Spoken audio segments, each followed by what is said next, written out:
ஜாஹில் எந்தன் நிலையாகும் ஹக்கின் இல்மின் பர்த்தவை கொண்டு அறிய வைத்தீர்.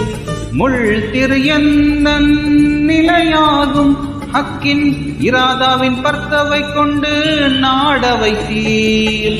ஆஜிஸ் எந்தன் நிலையாகும்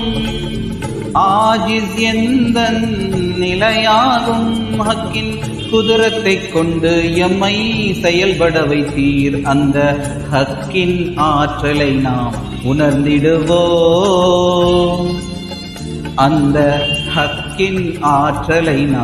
உணர்ந்திடுவோம். எங்கள் ஷுஹூதி ஷஃபைஸி வழி வாழ்ந்திடுவோம்.